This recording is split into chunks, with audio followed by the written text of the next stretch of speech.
Hi guys, welcome to my channel. நான் SJ. நம்ம இன்னைக்கு என்ன பார்க்க போறோம்னா, இந்த கொட்டுக்காளி மூவி இருக்கு பாத்தீங்களா, அந்த மூவியோட பிரஸ் மீட்ல மிஸ்டர் சிவகார்த்தியன் சார் என்ன சொல்லிட்டாருன்னா, நான் யாருமே ஏத்தி விடல, எல்லாருமே என்ன அப்படி சொல்லி பழகிட்டாங்க அப்படின்ற ஒரு வார்த்தையை விட்டுட்டாரு. இதை எடுத்து வச்சு மீடியால இருக்கிற எல்லாருமே பேச ஆரம்பிச்சிட்டாங்க. ஆனா அந்த பிரஸ் மீட்ல அவர் இது மட்டும் தான் பேசினாரா அப்படின்னு பார்த்தா, அவர் இது மட்டும் பேசல. இந்த படத்தை அவர் ஏன் ப்ரொடியூஸ் பண்ணாரு அப்படின்னு ஒரு சின்ன விஷயத்த சொல்லியிருப்பாரு. அந்த படத்துடைய பேர் அந்த படத்துடைய டேரக்டர் பேர் PS வினோத்ராஜ். அவருக்கு ஏன் அவர் ப்ரொடியூஸ் பண்ணாரு அப்படின்னா, அவர் இந்த உலகத்துல ஃபர்ஸ்ட் படம் இருக்கிற பத்தில அந்த டேரக்டர்ஸ்க்கு எல்லாமே ஒரு அவார்டு தருவாங்க. அந்த அவார்டு இவர் கிடைச்சிருக்கு. ஒரு அவார்டு என்னன்னா, கிறிஸ்டோபர் நோலன் வாங்கின ஒரு அவார்டு இந்த டேரக்டருக்கும் கிடைச்சிருக்கு. PS வினோத்ராஜ் டேரக்டருக்கும் கிடைச்சிருக்கு. அது நேம் சொல்ல சரியா வாயில வரல. அந்த பிரஸ் மீட் நீங்க போய் செக் பண்ணி பாருங்க. அதாவது கிறிஸ்டோபர் நோலனுக்கே கிடைச்ச அந்த அவார்டு ஒரு ஹாலிவுட் டேரக்டர் கிடைச்ச ஒரு அவார்டு இந்தியாவில தமிழ்நாட்டுல இருக்கிற ஒரு டேரக்டர் கிடைச்சிருக்கு அப்படின்னா அது எவ்வளவு பெரிய விஷயம். அது ஏன் வெளியே வரல, அது ஏன் வெளியே நம்ம யாரும் கொண்டாடல. அவரை அடுத்த படம் எதுவா இருந்தாலும் பரவாயில்ல, அதுக்கு நான் ப்ரொடியூஸ் பண்றேன்னு சொல்லிதான் நான் இந்த படத்துக்கு ப்ரொடியூஸ் பண்ணேன் அப்படின்ற விஷயத்த சொல்லிக்கிறாரு. ரெண்டாவது என்ன சொல்லிக்கிறாருன்னா, இந்த படம் நல்லா ஓடி எனக்கு லாபம் கொடுத்துச்சுன்னா அவர் எடுக்க போற அடுத்த படத்துக்கு நான் கண்டிப்பா ப்ரொடியூஸ் பண்ணுவேன் அப்படின்ற விஷயத்த சொன்னாரு. அந்த படம் நல்லா ஓடி லாபம் கொடுத்துச்சுன்னா இதே மாதிரி நல்ல டிஃப்ரெண்ட் கதையோட நல்ல ஒரு டைரக்ட் பண்ணக்கூடிய டைரக்டர்ஸ்க்கு டெபியூட் டைரக்டர்ஸ் அதை வரக்கூடிய டைரக்டர்ஸ் எல்லாருக்குமே நான் ப்ரொடியூஸ் பண்றது தயாரா இருக்கிறேன் அப்படின்ற விஷயத்த சொன்னாரு.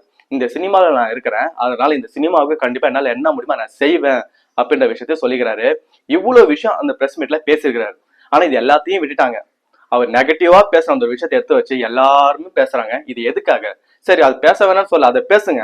அதே நேரத்துல அவர் இவ்வளவு விஷயம் பேசினார்ல, இதையும் பேசணும். நான் அதை மட்டும்தான் பேசும், அதை மட்டும் தான் பெருசாக்குவேன்னா இதெல்லாம் வேணாத்து, தேவையில்லாத இதெல்லாம். ஏன்னா லூஸ் ஸ்டாக் விடாத பர்சனே கிடையாது. எல்லாருமே லூஸ் ஸ்டாக் விடுவாங்க. இதோ இடையில கூட ஒருத்தர் விட்டாரு, நான் எந்த கதை கேட்டாலும் தூங்கிடுவேன்னு. அவர் தூக்கி ஓரம் கட்டியாச்சு. அந்த அளவுக்குலாம் உனக்கு லூஸ் ஸ்டாக் விடல அவரு. அப்படி இருக்கும்போது அதையே போட்டு போட்டு போட்டு போட்டு போட்டு நான் என்ன சொல்றேன், அந்த பிரஸ் மீட்ல நல்லதும் பேசுறாரு, கெட்டதும் பேசுறாரு, ரெண்டுத்தையும் பேசுங்க அப்படின்றேன்.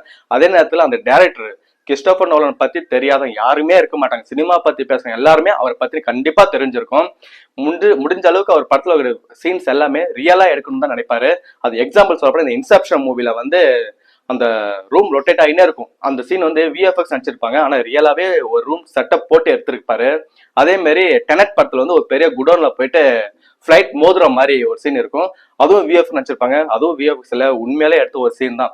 ஸோ அவர்கிட்ட எவ்வளவு காசா இருந்தாலும் அதை நம்ம அவர் படத்துக்கு தான் யூஸ் பண்ணாருன்றதை நம்ம கண்டிப்பா படத்துல பார்க்கலாம்.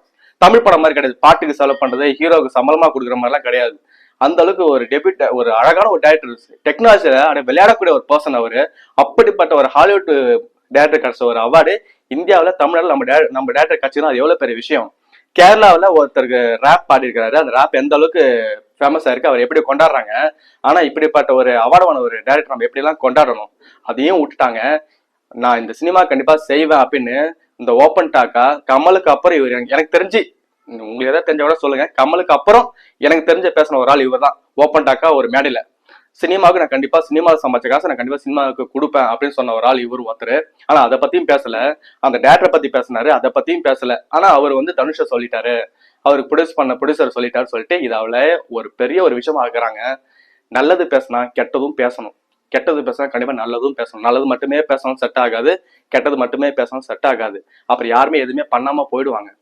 ஒரு நிலையான ஒரு சமுதாயத்தை நம்ம கொண்டு போனா நல்லதும் இருக்கணும், கெட்டதும் இருக்கணும். பாய்.